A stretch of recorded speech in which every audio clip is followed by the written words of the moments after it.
Hey everyone, I'm Matt DiNapoli. I'm a manager of developer advocacy with Cisco Developer Relations. Hello, Snackers. This is Kareem Iskander. I'm lead technical advocate with Cisco Learning Certifications. And welcome to episode 78 of Snack Minutes. Snack Minute is your weekly 10-minute bite size of learning covering tech, coding, and some cool projects that we work on. And the cool thing we'll be working on today, this is a Kareem and Matt episode. They are rare now. Yeah, they are. Is something called Flask-RESTX. We had Kareem go through in episode 68 talking to us about Flask and what it's useful for. And now he's extending that into Flask-RESTX.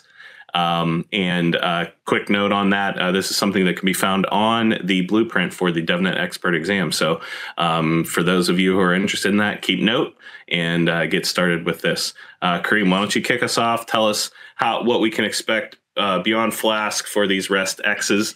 And then I presume you're going to show us a demo like you always do. Yes. Thanks, Matt. So first of all, I'm excited. I really like having just an episode, you and I, where we nerd out. That's always fun. And so we covered, like you said, in a previous episode, we covered, and so it's 68, I should say, we covered Flask in general, like what it is, how to use it, what is it used for, and it's essentially a server that allows you to basically build your API, right? And so there is this wrapper that was built on top of Flask. It's called Flask-RESTX. And it's an extension or an add-on of it. And what's great about it is it uses it, and Flask can be a little bit heavy on code. This made it super simple for you to basically build your API. And not only this, and this is you're gonna love, it comes with the ability to be able to build as you're defining your API, build your Swagger doc, and therefore you can document your API part of your code itself.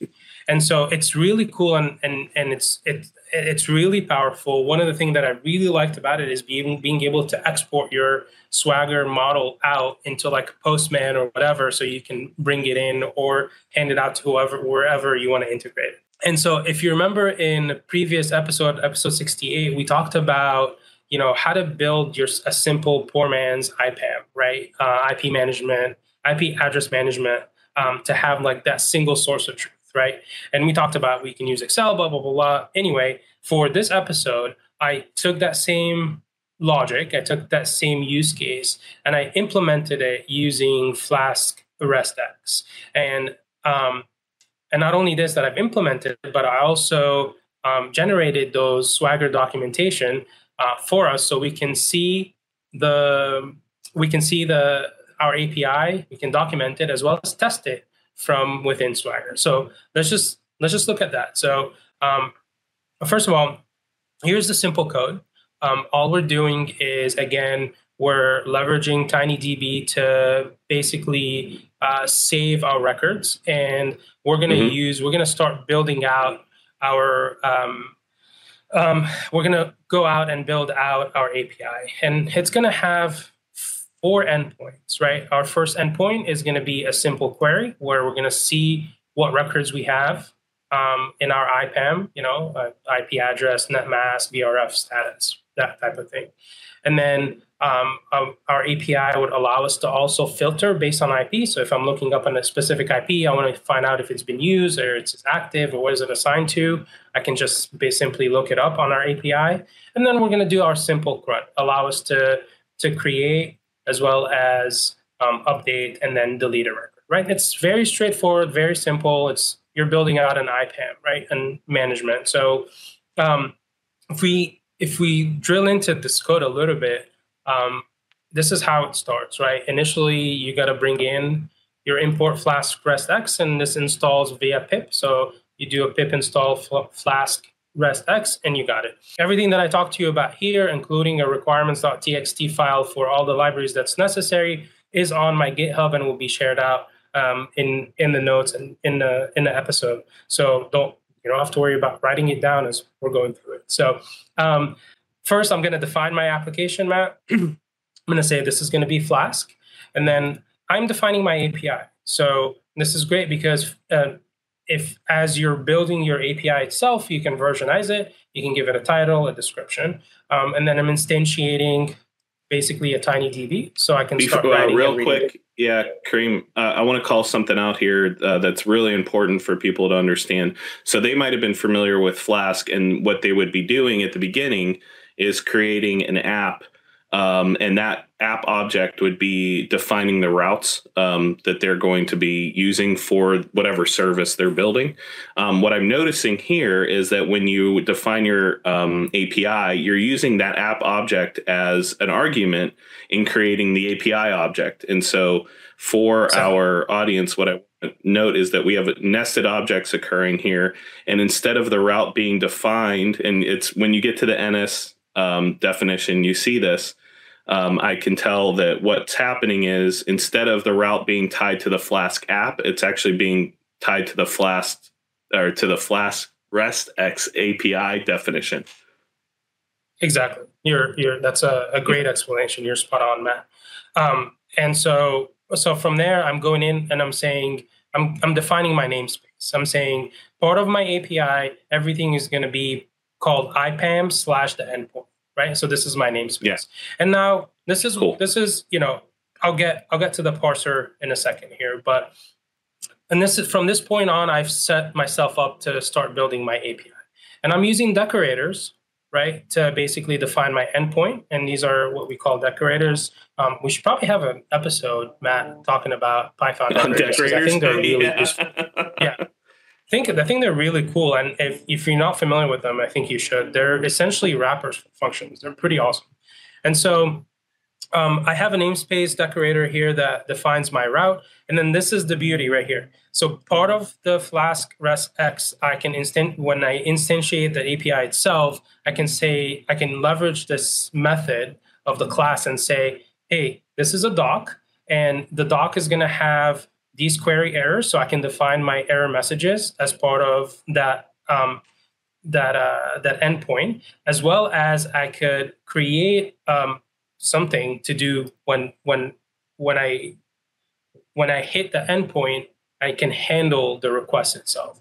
And so you define the class, you say this is a type get. So before, if you remember, we used to define our route, and then we say this route is going to be of type post, or this route is going to be of type in Flask, right? In regular Flask. With this, I'm just defining, right. I'm telling it as part of the class itself as a function. This is going to be the get request. And in this case, for the get request, I'm just going to essentially return all of the data that's in my database, right? And so in a JSON format. Pretty straightforward, right? Yep. That makes sense. Okay. So next I'm going to go in a little bit. Again, if you look at, I'm documenting my API as I go.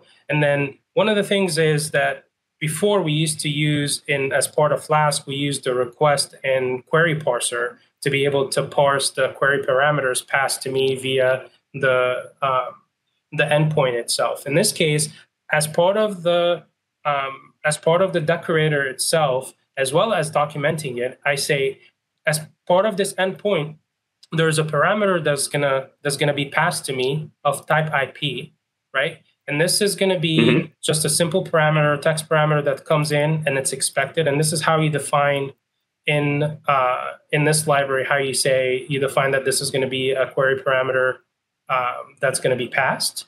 And then I go into it, and this right here is telling my class, this decorator here is telling my class that I'm not only expecting a parameter, but I'm also going to document it as part of my Swagger. So I could go in and have it as part of the Swagger, and we'll see that, have it as part of my Swagger doc so I can test it, okay? And then I'm just doing some logic here, something super simple, right? Where I'm saying capture that IP address, go through my database, iterate, find it, and if you find it, return it. If you don't find it, return everything that you see so we don't leave our user hanging, right? Yeah. Any questions? So, and I want to note that these decorators that Kareem is referencing, those are defined by the RESTX or the Flask-RESTX module. It's not something that you as the user or as you as the implementer would necessarily be defining. These are ones that you're using. So don't if you're sitting there going, well, where were these decorators defined? That's part of the module that you imported when you did the pip install with the Flask-RESTX. Exactly. And it's all well documented on our official site here. So if you want to dig into my code and you want to better understand what's happening, just head over to this URL, and then it should pretty much explain it. It's pretty straightforward. So the next piece here is we're going to create, and I'm not going to drill in too much because it's almost about the same. Yeah, we get the idea. But one thing I'd like to point out is, as part of the post request, you have to have a body, right? And so within the body, you're expecting some type of JSON. And so in Flask-RESTX, it uses something called arg parser, right? And this is where we define our arguments of what they're going to be parsed up here. And as part of the parser function or method here that we have is we can add arguments. These arguments that could be, I'm not using it, but they can also be marshaled by, and look into the marshaled by function in Flask-X by an API model. So I can say, I'm going to have an IP address and net mask, a name, a status of type string, and I can marshal that based on the API model itself. In this case, I'm just making it pretty straightforward. What I'm saying, this is of type string. It could be integer, it could be whatever, right? I could define it as true or false, as required by true or false, and then I can just give a hint, right, as a help, as well as the location. We can locate these arguments in the header. We can locate them as a file, and we can locate them as part of the form. And when I say part of the form, if you look at your Swagger documentation, within that form, you're going to see these variables that you need to supply as part of that post request. Okay. Gotcha. So it's telling me that's going to be in the JSON body. Exactly. And essentially, when I receive that post request, whether I'm using Postman or the actual native Swagger documentation, I'm going to receive them, parse them. And the beauty about this, the Flask-X, is it returns everything as a Python dictionary. So I don't have to worry about changing it back to. I don't have to do any manipulation at all. So now I have args as part of that, part of the args object received as a dictionary, part of the data, part of that post request. I can simply just call it by key value pair, right? So call it, I know I'm passing IP, net mask, VRF, status, and job stub. So it's super straightforward. We're doing it again here for update, and then we're doing it again for delete. So nothing new that you haven't seen here. But let's run this, Matt. I do quickly, before you show the demo, I do have a little bit of a bone to pick with your post errors. Yes, you do, because I didn't handle them properly. If you, because you use 401 for failed to create, and usually 401 is not authorized. You're right. I actually copy pasted from somewhere. But that is actually, that's a good lesson. Yeah, there's a good lesson in this for our snackers. Whenever you're using an API, it is based on the implementation. We say these are commonly used status codes for API usage, but as you can see here, it's really dependent on those implementing the API rather than those using them. So that's I saw the lesson there. So I'm going to test you. What is it supposed to be then? 401 unauthorized. No, but for failed to create. Oh, that's a good one. I want to say 403 is forbidden. Maybe 402 or 405. I don't know. Do you know? I don't know. We should look it up. No, I don't. I was trying to test you to see if you can know. Give me the answer. We can look it up. All right. But for now, people in comments are like, it's 4 blah, blah, blah, idiots. Yeah, exactly. So I'm going to change it. All right, show us the demo. Show us the demo. Okay. So I'm going to run it. I have a virtual environment set up for this. So I can go in and it's running here in debug mode. I can go here and I think I can open it on this side. Pull it here real quick. So this is my API. It's running. I can start testing it out and calling. But it also generated my Swagger documentation here, as you can see, with all my different requests, my different methods that I have. You get this is the cool part too, is you get your Swagger definition file here, so you can ingest it anywhere you want. And I That's didn't have to great. do anything to this. And so let's go test out some of these. So if I'm going to go in and start by getting the query. I can try it out. Remember here, there's no parameters when we define it, so I can just simply go execute. I get a 200, okay, and then it returns a JSON body of the data that's in my TinyDB, right? Nothing too fancy. Again, here I'm looking at the IP address. Oops. I'm looking at filtering via IP address. I'm going to try this out as well. I'm going to grab this specific IP here since we have it. So ID 326. Can execute this and it returned me that specific record, right? Very cool. So you can see how useful this is. I'm going to do the post requests just to show you. These are the arguments that we added, all of them. It's expected, they're required. You can change them to mandatory or not, up to as you're adding those values. And I can go here to try it out to add this new value, this new record into my my poor man's IPAM. And notice how it's going to my namespace, which is IPAM, and it's hitting my endpoint, which is create, which I define. It's going to route to that create function right here, and it's going to do its magic with inserting this in my database. So I could go here, and this is a reserved IP address. Execute this. I got 200 OK. And if you see now, I have a new record into my Sweet. Very cool. So, and I can delete, I can do all this. So everything that we talked about here is good to know if you're after your DevNet expert certification. It's also good to know if you're looking to build something for your team, expose a service somewhere that you don't want people to have access to.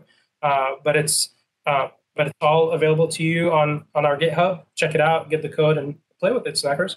Yeah, thanks, Kareem, for this. On top of preparing for an exam or building out for your team, it's just we talk so much about using APIs. We don't talk about actually building them that much, and this is a quick way to get started on building out APIs and kind of understanding what a team would go through to build that out. Thank you, Snackers, for joining us in this episode of Snack Minutes, and join us next week for yet another cool topic that we'll talk about with you guys. Thanks, Matt. Thank you, Snackers.